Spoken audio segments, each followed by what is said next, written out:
रक्षाबंधन से एक रोज पहले ही मयंक को पहली तनख्वाह मिली थी। सो पापा मम्मी के उपहार के साथ ही उसने मुंह बोली बहन चुन्नी दीदी के लिए सुंदर सी कलाई घड़ी खरीद ली। सारे पैसे मेरे लिए इतनी महंगी घड़ी खरीदने में खर्च कर दिए या मम्मी पापा के लिए भी कुछ खरीदा? चुन्नी ने घड़ी पहनने के बाद पूछा। सबके लिए खरीदा है दीदी, लेकिन अभी दिया नहीं है। शॉपिंग करने और दोस्तों के साथ खाना खाने के बाद रात में बहुत देर से लौटा था, तब तक सब सो चुके थे। अभी माँ ने जगाकर कहा कि आप आ गई हैं और राखी बांधने के लिए मेरा इंतजार कर रही हैं। फिर आपको जीजा जी के साथ उनकी बहन के घर जाना है, सो जल्दी से यहाँ आ गया। अब जा कर दूंगा।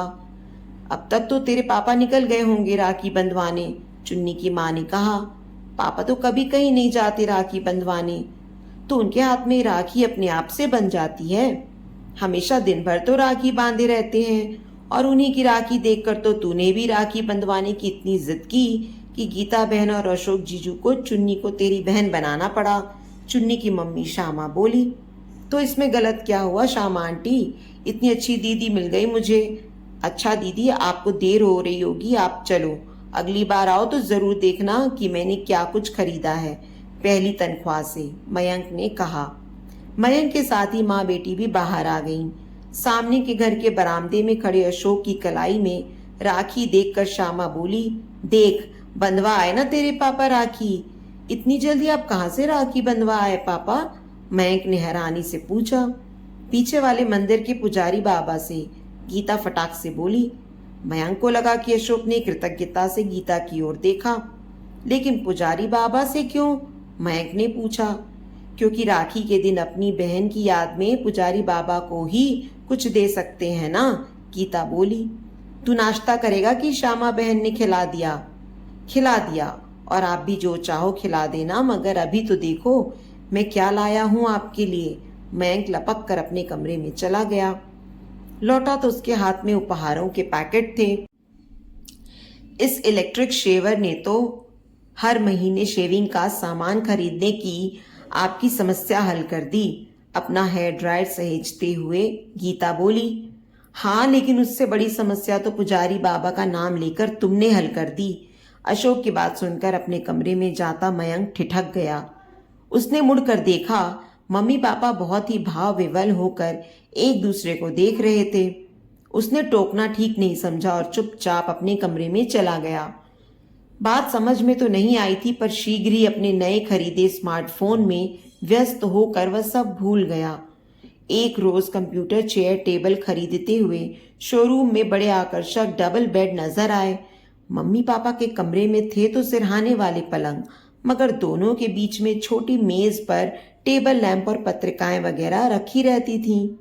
क्यों ना मम्मी पापा के लिए आजकल के फैशन का डबल बेड और साइड टेबल खरीद लें। लेकिन डिजाइन पसंद करना मुश्किल हो गया, सो उसने मम्मी पापा को दिखाना बेहतर समझा। डबल बेड के ब्रोशर देखते ही गीता बौखला गई। हमें हमारे पुराने पलंग ही पसंद हैं, हमें डबल वबल बेड नहीं चाहिए। मगर मुझे तो घर में स्टाइलिश फर्नीचर चाहिए। आप लोग अपनी पसंद नहीं बताते तो ना सही, मैं अपनी पसंद का बेडरूम सेट ले आऊंगा, मयंक ने दृढ़ स्वर में कहा। गीता रुआसी हो गई और सिटपिटाए से खड़े अशोक से बोली, आप चुप क्यों हैं? रोकिए ना इसे डबल बेड लाने से। यह अगर डबल बेड ले आया तो हम में से एक को जमीन पर सोना पड़ेगा, और आप जानते हैं कि जमीन पर से ना आप आसानी से उठ सकते हैं और ना मैं। लेकिन किसी एक को जमीन पर सोने की मुसीबत क्या है? मयंक ने झुंझलाकर कहा। पलंग इतना चौड़ा है कि आप दोनों के साथ मैं भी आराम से सो सकता हूँ। बात चौड़ाई की नहीं, खर्राटे लेने की मेरी आदत की है मयंक। दूसरे पलंग पर भी तुम्हारी माँ मेरे खर्राटे लेने की वजह से मुंह और सिर लपेट कर सोती है। मेरे साथ एक कमरे में सोना तो उसकी मजबूरी है, लेकिन एक पलंग पर सोना तो सजा हो जाएगी बेचारी के लिए। इतना जुल्म मत कर अपनी माँ पर, अशोक ने कातर स्वर में कहा। ठीक है, जैसी आपकी मर्जी, कहकर मयंक मायूसी से अपने कमरे में चला गया और सोचने लगा कि बचपन में तो अक्सर कभी मम्मी और कभी पापा के साथ सोता था, और अभी कुछ महीने पहले अपने कमरे का एयर कंडीशनर खराब होने पर जब फर्श पर गद्दा डालकर मम्मी पापा के कमरे में सोया था तो उसे तो पापा के खर्राटों की आवाज नहीं आई थी। मम्मी पापा वैसे ही बहुत परेशान लग रहे थे। जिरह करके उन्हें और व्यथित करना ठीक नहीं होगा। चांद छिड़कते हैं उस पर मम्मी पापा। मम्मी के लिए तो बस उसकी खुशी ही सब कुछ है। ऐसे में उसे भी उनकी खुशी का ख्याल रखना चाहिए। उसके दिमाग में ख्याल कौन था? अगर मम्मी पापा को आईपैड दिलवा दे तो वे फेसबुक पर अपने पुराने दोस्तों व रिश्तेदारों को ढूंढकर बहुत खुश होंगे। हिमाचल में रहने वाले मम्मी पापा घर वालों की मर्जी के बगैर भागकर शादी करके दोस्तों की मदद से अहमदाबाद में बस गए थे। न कभी स्वयं घर वालों से मिलने गए और न ही उन लोगों ने संपर्क करने की कोशिश की। वैसे तो मम्मी पापा एक दूसरे के साथ अपने घर संसार में सर्वथा सुखी लगते थे। मैं के सॉफ्टवेयर इंजीनियर बन जाने के बाद पूरी तरह संतुष्ट भी। फिर भी गाहे बगाहे अपनों की याद तो आती ही होगी। क्यों भूले अतीत को याद करवाना चाहता है? गीता ने आईपैड देखकर चिढ़े स्वर में कहा, मुझे गड़े मुर्दे उखाड़ने का शौक नहीं है। शौक तो मुझे भी नहीं है, लेकिन जब मयंक इतने चाव से आईपैड लाया है तो मैं भी उतने ही शौक से उसका उपयोग करूंगा, अशोक ने कहा। खुशी से करो, मगर मुझे कोई भूला बिसरा चेहरा मत दिखाना, गीता ने जैसे याचना की। लगता है मम्मी को बहुत कटु अनुभव हुए हैं, मयंक ने अशोक से पूछा। हाँ बेटा, बहुत संतरास झेला है बेचारी ने, अशोक ने आह भरकर कहा। और आपने पापा? मैंने भी जो भी किया स्वेच्छा से किया। घर वाले जरूर छूटे, लेकिन उनसे भी अधिक स्नेहशील मित्र और सबसे बढ़कर तुम्हारे जैसा प्यारा बेटा मिल गया। सो मुझे तो जिंदगी से कोई शिकायत नहीं है, अशोक ने मुस्कुराकर कहा। कुछ समय बाद मयंक की अपनी सहकर्मी सेजल मेहता में दिलचस्पी देखकर गीता और अशोक स्वयं मयंक के लिए सेजल का हाथ मांगने उसके घर गए। भले ही हम हिमाचल के हैं, पर वर्षों से यहाँ रह रहे हैं। मयंक का तो जन्म ही यहीं हुआ है, सो हमारा रहन सहन आप लोगों जैसा ही है। सेजल को हमारे घर में कोई तकलीफ नहीं होगी जयंती भाई, अशोक ने कहा। सेजल की हमें फिक्र नहीं है, वह अपने को किसी भी परिवेश में ढाल सकती है, जयंती भाई मेहता ने कहा। चिंता है तो बस उसके दादा दादी की। अपनी परंपराओं को लेकर दोनों बहुत कट्टर हैं। हाँ, अगर शादी उनके बताए रीति रिवाज के अनुसार होती है तो वे इस रिश्ते के लिए मना नहीं करेंगे। वैसे तो हम कोई रीति रिवाज नहीं करने वाले थे, पर सेजल की दादी की खुशी के लिए जैसा आप कहेंगे कर लेंगे, गीता ने सहजता से कहा। आप बस जल्दी से शादी की तारीख तय करके हमें बता दीजिए कि हमें क्या करना है। सब सुनने के बाद मयंक ने कहा, यह आपने क्या कह दिया मम्मी? अब तो उनके रिवाज के अनुसार सेजल की माँ, दादी, नानी सबको मेरी नाक पकड़कर मेरा दम घोटने का लाइसेंस मिल गया। गीता हंसने लगी। सेजल के परिवार से संबंध जोड़ने के बाद उनके तौर तरीकों और बुजुर्गों का सम्मान करना तुम्हारा ही नहीं, हमारा भी कर्तव्य है। गीता बड़े उत्साह से शादी की तैयारियां करने लगी। अशोक भी उतने ही हर्षोल्लास से उसका साथ दे रहा था।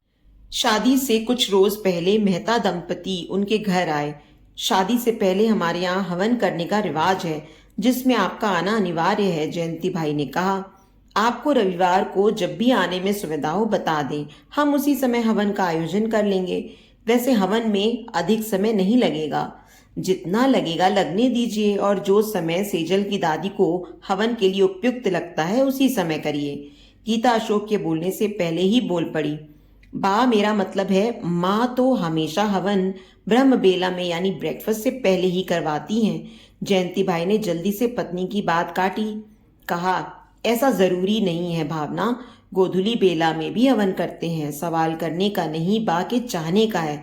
सो वे जिस समय चाहेंगी और जैसा करने को कहेंगी हम सहज वैसा ही करेंगे, गीता ने आश्वासन दिया। बस हम दोनों के साथ बैठकर आपको भी हवन करना होगा। बच्चों के मंगल भविष्य के लिए दोनों के माता पिता गठजोड़े में बैठकर यह हवन करते हैं, भावना ने कहा। गीता के चेहरे का रंग उड़ गया और वह चाय लाने के बहाने रसोई में चली गई। जब वह चाय लेकर आई तो सहज हो चुकी थी।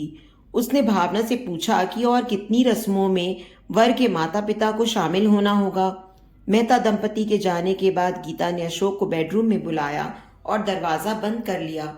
मयंक को अटपटा तो लगा, पर उसने दरवाजा खटखटाना ठीक नहीं समझा। कुछ देर बाद दोनों बाहर आ गए और गीता फोन पर नंबर मिलाने लगी। हेलो चुन्नी, हाँ मैं ठीक हूँ। अभी तुम और प्रमोद जी घर पर हो? हम मिलना चाह रहे हैं। तुम्हारे भाई की शादी है। भाई बगैर मिले कैसे काम चलेगा? यह तो बड़ी अच्छी बात है, मगर कितनी भी देर हो जाए आना जरूर, बहुत जरूरी बात करनी है। फोन रखकर गीता अशोक की ओर मुड़ी। चुन्नी और प्रमोद दोस्तों के साथ बाहर खाना खाने जा रहे हैं, लौटते हुए यहाँ आएंगे। ऐसा क्या जरूरी बात करनी है दीदी से जिसके लिए उन्हें आज ही आना पड़ेगा? मयंक ने पूछा। गीता और अशोक ने एक दूसरे की ओर देखा। हम चाहते हैं कि तुम्हारे विवाह की सब रस्में तुम्हारी चुन्नी दीदी और प्रमोद जीजा जी निभाएं, ताकि मैं और गीता मेहमानों की यथोचित आवभगत कर सकें। अशोक ने कहा। मेहमानों की देखभाल करने को मेरे बहुत दोस्त हैं और दीदी जीजा जी भी। आप दोनों की जो भूमिका है यानी माता पिता वाली, आप लोग बस वही निभाएंगे, मयंक ने दृढ़ स्वर में कहा। उसमें कई बार जमीन पर बैठना पड़ता है जो अपने से नहीं होता, गीता ने कहा। जमीन पर बैठना जरूरी नहीं है, चौकियां रखवा देंगे कुशन वाली। ये करवा देंगे वो करवा देंगे से बेहतर है चुन्नी और प्रमोद से रस्में करवा ले, गीता ने बात काटी। तेरी चाहत देखकर हम बगैर तेरे कुछ कहे सेजल से तेरी शादी करवा रहे हैं ना। अब तो चुपचाप जैसा हम चाहते हैं वैसे शादी करवा ले। कमाल करती हैं आप भी, अपने माँ बाप के रहते मुंह बोली बहन बहनोई से माता पिता वाली रस्में कैसे करवा लूं? मयंक ने झल्लाकर पूछा। अरे बेटा, ये रस्में वस्में सेजल की दादी को खुश करने को हैं, हम कहाँ मानते हैं ये सब, अशोक ने कहा। अच्छा, पुजारी बाबा से राखी किस खुशी में बंधवाते हैं? मयंक ने व्यंग से पूछा और आगे कहा। मैं अब बच्चा नहीं रहा पापा, अच्छी तरह समझ रहा हूँ कि आप दोनों मुझसे कुछ छिपा रहे हैं। आपको बताने को मजबूर नहीं करूंगा, लेकिन एक बात समझ लीजिए, अपनों का हक मैं मुंह बोली बहन को कभी नहीं दूंगा। अब बात जब अपनों और मुंह बोले रिश्ते पर आ गई है गीता, तो हमें मयंक को असलियत भी बता देनी चाहिए। अशोक मयंक की ओर मुड़ा। मैं भी तुम्हारा अपना नहीं मुंह बोला पापा, बल्कि मामा हूँ। गीता मेरी मुंह बोली बहन है। मैं किसी पुजारी बाबा से नहीं, गीता से राखी बंधवाता हूँ। पूरी कहानी सुनना चाहोगे? स्तब्ध खड़े महक ने सहमति से सिर हिलाया। मैं और गीता पड़ोसी थे, हमारी कोई बहन नहीं थी, इसलिए मैं और मेरा छोटा भाई गीता से राखी बंधवाते थे। अलग घरों में रहते हुए भी एक ही परिवार के सदस्य जैसे थे हम। जब मैं चंडीगढ़ में इंजीनियरिंग कर रहा था तो मेरे कहने पर और मेरे भरोसे गीता के घर वालों ने इसे भी चंडीगढ़ पढ़ने के लिए भेज दिया। वहां यह रहती तो गर्ल्स हॉस्टल में थी, लेकिन लोकल गार्जियन होने के नाते मैं इसे छुट्टी वाले दिन बाहर ले जाता था। मेरा रूममेट नाहर सिंह राजस्थान के किसी रजवाड़े परिवार से था, बहुत ही शालीन और सौम्य, इसलिए मैंने गीता से उसका परिचय करवा दिया। कब और कैसे दोनों में प्यार हुआ, कब दोनों ने मंदिर में शादी करके पति पत्नी का रिश्ता बना लिया, मुझे नहीं मालूम। जब मैं एमबीए के लिए अहमदाबाद आया तो गीता एक सहेली के घर पर रहकर प्रतियोगी परीक्षाओं की तैयारी कर रही थी। नाहर चंडीगढ़ में ही मार्केटिंग का कोर्स कर रहा था। मुझे हॉस्टल में जगह नहीं मिली थी और मैं एक दोस्त के घर पर रहता था। अचानक गीता मुझे ढूंढती हुई वहां आई। उसने जो बताया उसका सारांश यह था कि उसने और नाहर ने मंदिर में शादी कर ली थी और उसके गर्भवती होते ही नाहर उसे यह आश्वासन देकर घर गया था कि वह इमोशनल ब्लैकमेल करके अपनी मां को मना लेगा और फिर सब कुछ अशोक को बताकर अपने घर वालों को सूचित कर देना। उसे गए कई सप्ताह हो गए थे और ढीले कपड़े पहनने के बावजूद भी बढ़ता पेट दिखने लगा था। दिल्ली में कुछ हफ्तों की कोचिंग लेने के बहाने उसने घर से पैसे मंगवाए थे और मेरे पास आ गई थी। मैं और गीता नाहर को ढूंढते हुए बीकानेर पहुंचे। नाहर का घर तो मिल गया मगर नाहर नहीं, वह अपने साले के साथ शिकार पर गया हुआ था। घर पर उसकी पत्नी थी, सुंदर और सुसंस्कृत। पूछने पर कि नाहर की शादी कब हुई, उसने बताया कि चंडीगढ़ आने से पहले ही हो गई थी। नाहर के आने का इंतजार किए बगैर हम वापस अहमदाबाद आ गए। समय अधिक हो जाने के कारण न तो गीता का गर्भपात हो सकता था और न ही वह घर जा सकती थी। मैं उससे शादी करने और बच्चे को अपना नाम देने को तैयार था, लेकिन न तो यह रिश्ता गीता और मेरे घर वालों को मंजूर होता, ना ही गीता अपने राखी भाई यानी मुझको पति मानने को तैयार थी। नाहर से गीता का परिचय मैंने ही करवाया था, सो दोनों के बीच जो हुआ उसके लिए कुछ हद तक तो मैं भी जिम्मेदार था। सो मैंने निर्णय लिया कि मैं गीता से शादी तो करूंगा, उसके बच्चे को अपना नाम भी दूंगा, लेकिन भाई बहन के रिश्ते की गरिमा निभाते हुए दुनिया के लिए हम पति पत्नी होंगे, मगर एक दूसरे के लिए भाई बहन। इतने साल निष्ठापूर्वक भाई बहन का रिश्ता निभाने के बाद गीता नहीं चाहती कि अब वह गठजोड़ा वगैरह करवा कर इस सात्विक रिश्ते को झुटलाए।